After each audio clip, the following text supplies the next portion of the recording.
Boxing Ego here. If you like this video, make sure you hit the like button and also subscribe to the channel and hit the bell icon on the top of your screen to get notified when the latest new content drops. What up, Fight World? It's your boy Ego, and I'm back with some more boxing. And surprisingly, I have not heard one person talk about this particular subject, which you guys see the title in the video. Make sure you guys like and subscribe. That's Teddy Atlas's February 2nd pound for pound list, linked in the description. I have placed the link in the description box in case you want to read the full article. I'm going to do some pull quotes, and as you guys seen, he did not put in his top 10 Gennady, Golovkin on his list, and he did include Errol Spence Jr. So in his top 10 at the back, he has Errol Spence Jr., but not Golovkin, and he explains why. And again, I'm surprised no one's really even talking about this. So this is the Teddy Atlas top 10 pound for pound list. Number 1, Vasyl Lomachenko. Number 2, Terrence Crawford. Number 3, Andre Ward. Number 4, Keith Thurman. 5, Sergey Kovalev. 6, Roman Chocolatito Gonzalez. 7, Guillermo Rigondeaux. 8, Canelo Alvarez. 9, Manny Pacquiao. And 10, Errol Spence Jr. And obviously he probably didn't put Floyd because he's not considered an active fighter versus Pacquiao, who's probably fighting Jeff Horn. And I told you guys my thoughts. This is my thoughts, and I'll get back to some more of the article. First of all, Teddy Atlas is a beast. I think he is a wealth of knowledge. I really respect the man. Anybody who trained with Mike Tyson and helped, was in that camp in the prime years of Mike Tyson in the 80s to current and is still relevant, you're a beast. You know what I mean?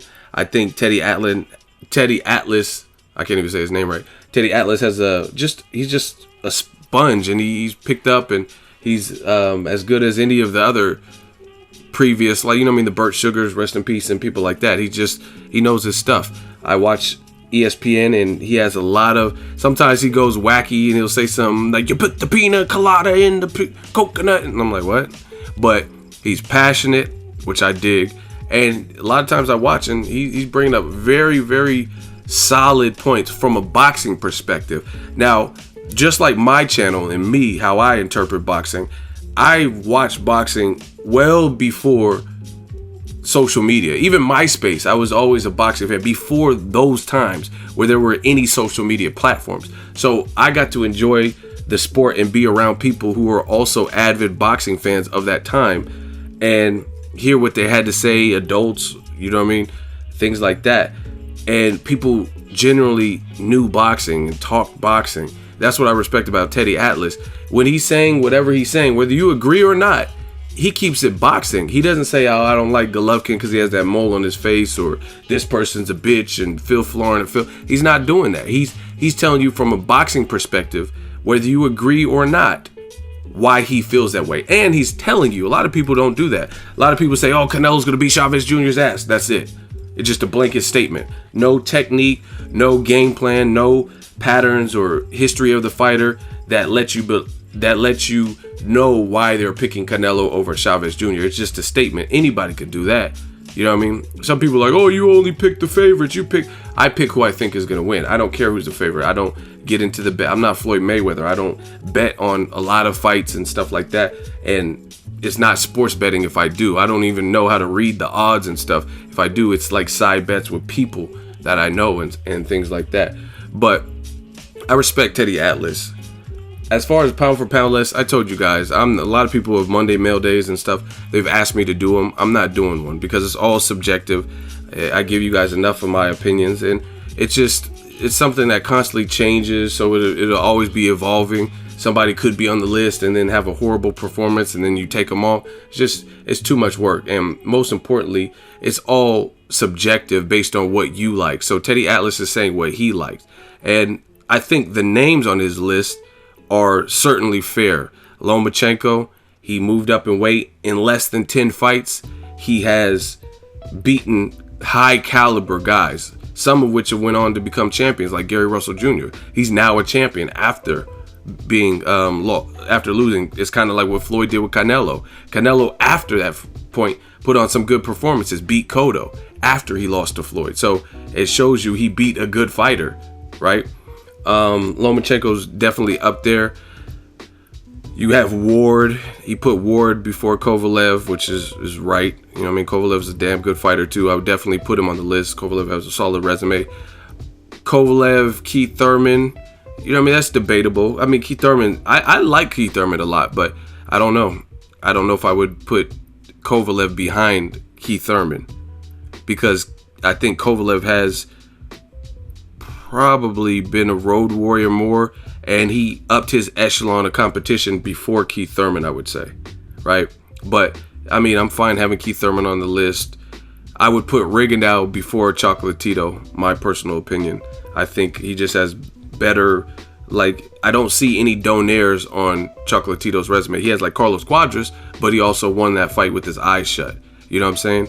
Rigondeaux put on a masterclass against a much bigger, a strong, a fast guy who had been known to knock out a fighter or 10, you know what I mean, named Nonito Donaire. So just even that sole win is ranked higher than the Chocolatito win. Brian Valoria, a guy who'd been stopped before, and you know what I'm saying? Nonito Donaire had one loss when Rigondeaux fought him, and it was like his second pro fight. Actually, close to where I live. It was in Vallejo, and he just turned pro, and he didn't get knocked out. It was like a decision, and I didn't watch the fight, but you know what I mean? Sometimes they're like 8-rounders, 6-rounders, might have been close, and then he lost it. But then he went on to dominate and knock out guys like Fernando Montiel and Vic Darchinyan in his prime, things like that. Beat Jeffrey Matabula, beat an Olympian in Omar Narvaez, who still fights. He beat Jorge Arce, a Mexican warrior. You know what I'm saying? So for 11 years, Donaire was, I mean, he had some tough fights. Wilfredo Vasquez was a tough fight for him, but I think he might have been a champion at the time, or former champion. So he's the son of a legend. So I put Rigondeaux above Chocolatito. Canelo on the list is fine. He beat Cotto. He beat Lara, even if some people don't agree. And let me get back to some more of why Gennady Golovkin is not on the list for Teddy Atlas. And he acknowledges that he knows that's not necessarily going to be popular. But for me, I respect that, because I'm the same way. I don't care who or what says whatever. If I see something, that's just, it is what it is. It's what I see. And Atlas said in his article, I should begin by saying I do not have any bias against Triple G. In fact, I love to watch his fights, and I believe his style is simple, and his cleverly chosen words to the media have been good for the sport. Right? He says, as a matter of fact, if this was a top 11 list, he'd be on it, but it's not. And I respect that, because see, this is, now we're talking real boxing. Shout out to Teddy Atlas for this conversation opener, because this is what I talk about all the time.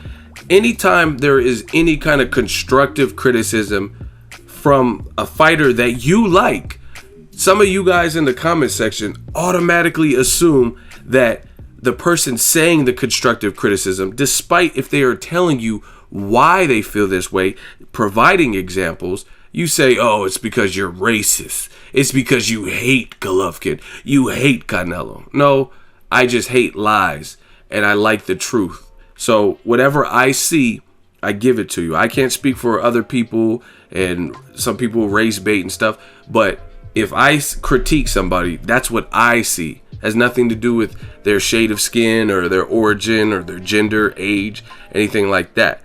And the criteria for the pound for pound list for Teddy Atlas, he says talent, pure ability. 2, technique. How does he apply his talent? 3, time and consistency. How long has he performed at that level? 4, competition. How good is he? 5, slippage. There's always someone breathing over your shoulder.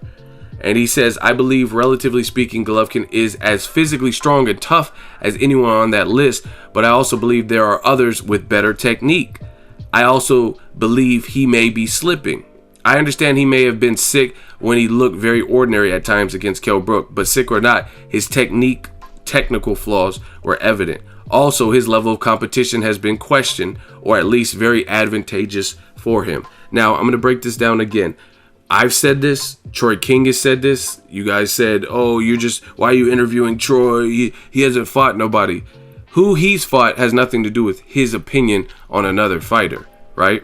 Because most of you guys have opinions on who would win between Canelo and Triple G, and you've never been in any kind of combat or any fight. You know what I'm saying? So you never even had a street fight or anything. So how do you have an opinion? You know what I mean? So let's stick to the facts. And most people can agree when it comes to Gennady Golovkin. Some people even said his toughest test at that moment that he's already faced or was facing was Kell Brook. That's a welterweight. You have to question that. If you're a middleweight, 2 divisions higher, how is your toughest challenge somebody from 2 divisions below you? Simple mathematics. Do you think if Pacquiao or Mayweather, who have been considered pound for pound one or two, right, in their careers at welterweight, do you think somebody could come up from 2 divisions below, like 130, 135 or whatnot, and that would be considered their toughest test ever? I don't see that. I don't see anybody, Lomachenko included, I don't see him going up 2 divisions to 147 and people will say that's Pacquiao's toughest fight. That's Floyd's toughest fight. I don't see that. You know what I mean? How would Lomachenko just automatically going up 2 divisions with no acclamation, how would that be tougher than Mayweather fighting Pacquiao or Pacquiao fighting Mayweather?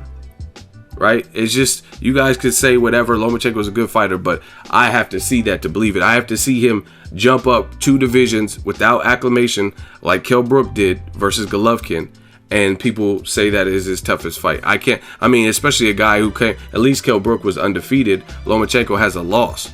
Whether you agree with it or weight, demand, or whatever with Salido, he lost, bottom line. So that's just my perspective on the situation. And that's what people say with Golovkin. So you do have to question his resume. And I get it. Some people don't seem eager, chomping at the bit to fight Golovkin. But that does not change the names on his resume. Now he's fighting Danny Jacobs. And I told you, great fight. If he destroys Jacobs, props to Golovkin. If Jacobs destroys him, props to the Miracle Man, Jacobs. I don't care who wins. I have no horse in the race. It's a good fight. This is the number 1 and number 2. They both have knockout power. They both have certain attributes, like Jacobs taller. Golovkin has more of an amateur background. Jacobs has some amateur background. Golovkin's never been stopped. Jacobs has been stopped. You know what I mean? So it's a trade-off. There's different things that they have. But no one can deny that they both have momentum and they both have looked good recently. And Jacobs beat Peter Quillin, stopped a crafty guy like Sergio Mora, proved it wasn't a fluke, stopped him again. And Golovkin has stopped everybody for the last 24, 23 fights. So it's a great fight. Now, you won't, that's what you notice, with me, very consistent. If I say I want to see Golovkin steps up and he steps up, then there's nothing else to complain about. That's why you haven't heard any videos of me saying anything about the fight or it being a bad fight or it's 2 years too late or anything like you guys did with Mayweather and Pacquiao. It is what it is. This is what I wanted. This is what I wanted to see for both guys. So now we're getting it. There's nothing to complain about. But as far as the Kell Brook, Teddy Atlas talking about his technical flaws were evident. I tried telling y'all. Y'all say, oh, how do you get exposed if Kell Brook's eye got damaged? But you could still get exposed. I don't know what else there is to tell you. You could expose somebody's vulnerability and still lose.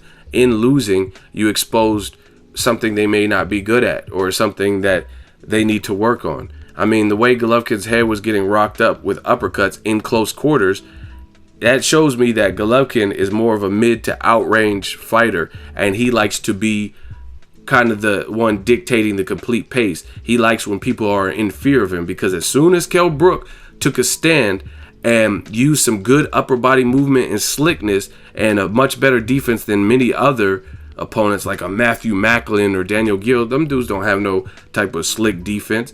But Kell Brook comes from the same gym as Prince Nassim Hamed, so you know he knows some fundamentals and some technique and some basics, and he showed you that. Because I'm telling you, when Kell Brook started hitting Golovkin with open pop, pop, pop, and hitting him with shots, Golovkin appeared desperate and he appeared frustrated, more so than I've seen him in many of his other fights. He always keeps it together. Curtis Stevens hit him with some good shots, has power, but he didn't look like he was off balance, or he didn't look like he was off track from his game plan when he fought Curtis Stevens or Daniel Gill or any of them dudes, right? He was always the one in control, but it looked like his game plan was a little bit chaotic, a little bit of anarchy versus Kell Brook. You guys could see whatever you see. That's what I seen. And now you're having another boxing aficionado like Teddy Atlas with decades of seniority in the sport, and he's saying the same thing. So you guys could have your favoritism and your tribalism and say whatever, but I seen what I seen, and it looks like Teddy Atlas agrees. And I mean, even Abel Sanchez, he post-fight after Kell Brook, he gave Golovkin a bad score. He said he gave him like a C or C plus or a C minus or something. So, I mean, bottom line, for whatever reason, it wasn't his best performance, even though he got the job done. And I think even in a victory, you could still not look great, right? I've seen tons of fights. That's why I don't understand where some of you guys get your boxing knowledge from. What fights do you watch? I've seen tons of fights where a person did not look good in the fight, and then they somehow pulled it off. They pulled it off towards the end. You know what I mean? And it is what it is. Like, that's what I seen with the Kell Brooks. Props to Golovkin for getting it done and forcing the corner stoppage, but there were technical flaws displayed, like the lack of head movement. Maybe he underestimated him. But to correct Teddy Atlas, he said, "Oh, I understand he might have been sick." Abel Sanchez said that was a rumor and that wasn't true, so you can't even use that excuse, because Abel Sanchez himself, you guys can Google it, he says, no, Golovkin is not sick. Because I even did a video about it, because it looked like he looked like pasty and like mad at the weigh-in. It didn't look like he was comfortable, right? And then Abel Sanchez, he denied it. He denounced those claims that Golovkin was sick for the Brook fight. So Teddy Atlas scribbled that in his article, but you can't use that, right? Teddy Atlas in his article, he goes on to state that he understands his next quote or next paragraph is going to evoke emotion.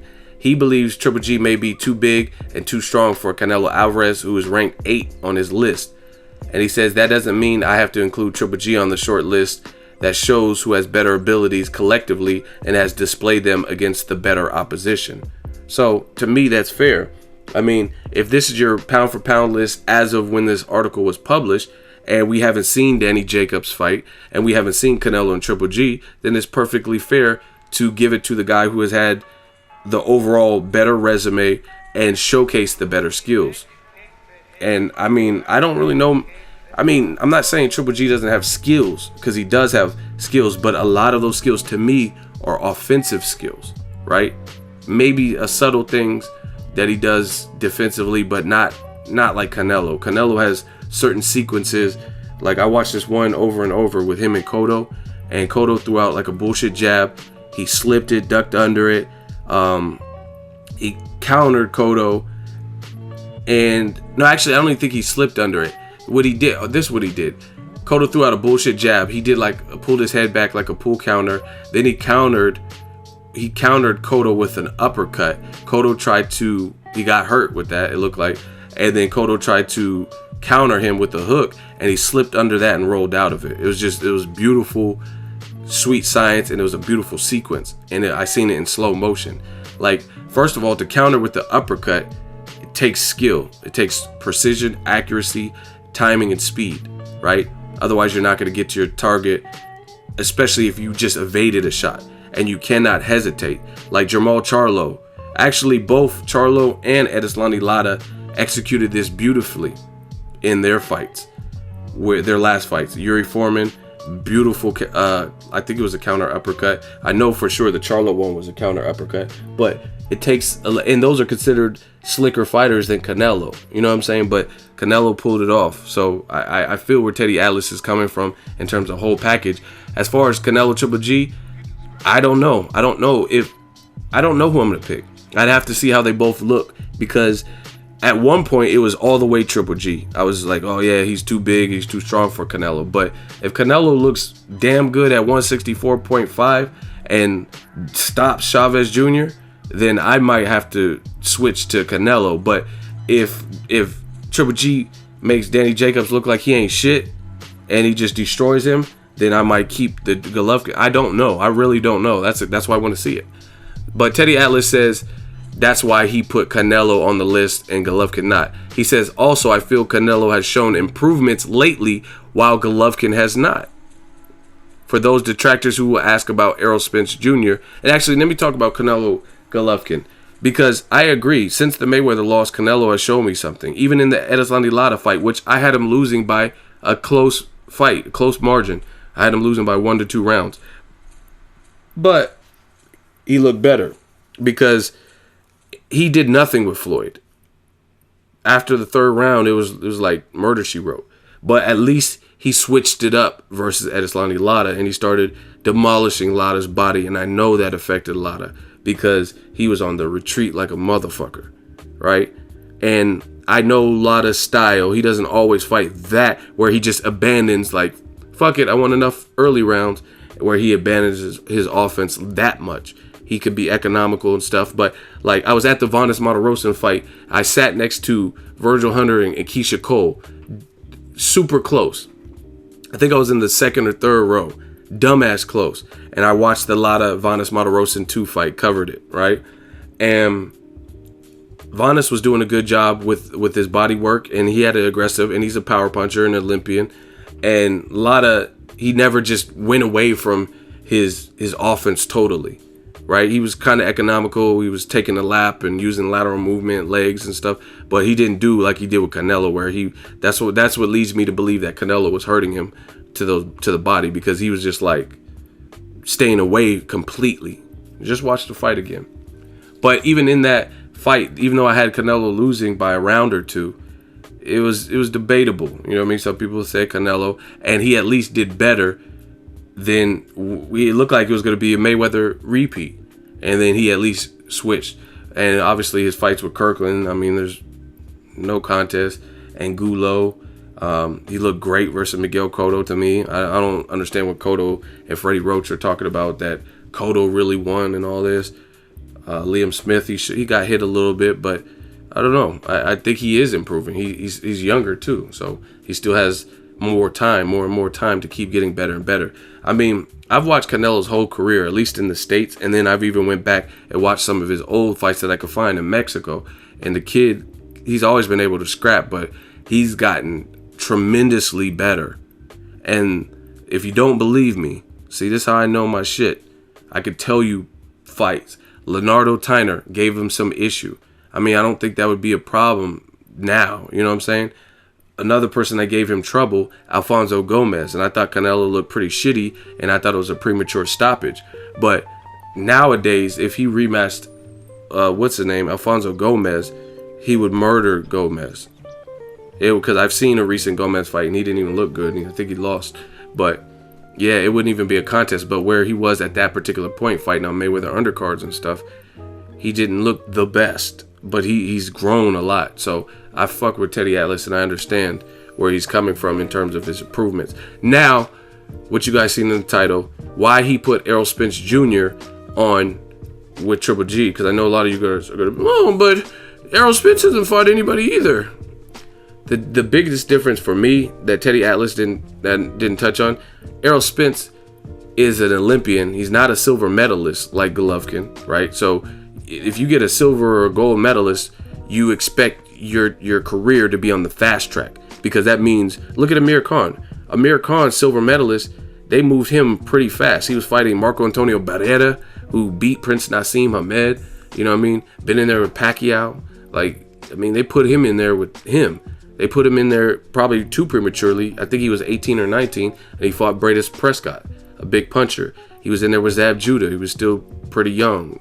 So, you know what I'm saying? Usually, if you're a gold medalist or a silver medalist, you're on your career is expedited. Look at Rigondeaux. His 11th or so fight, he's fighting Donaire. Look at Lomachenko. His second fight, he fought a veteran with all the experience of Orlando Salido, been fighting and scrapping since he was 15, right? Then, shortly after that, he fought Gary Russell. He's already fought Nicholas Walters. He's fighting another champion in less than 10 fucking fights, Jason Sosa. You know what I mean? So clearly, him being a gold medalist, he's on the expedited. You know, it's just like UPS, how they have week-long shipping, 2-day shipping. Gold medalists and silver medalists usually get on that overnight shipping, that expedited track, but Golovkin hasn't. He's 34, and per capita, per the division, I don't think he has better names than Lomachenko. Who's his Salido in the division? Not Kell Brook jumping up 2 divisions, right? Who's his Gary Russell Jr.? Guys with these types of... I really thought Russell was going to beat Lomachenko. Power and speed. And he made Russell look bad as fuck in there. So, that's my point.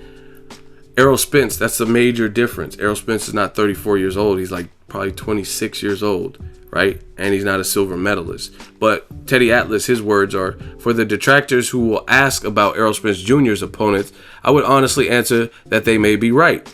But that is where I must use my experience and even instinct to tell me that Spence will perform at a higher level as his abilities, technique, and mental state project he will.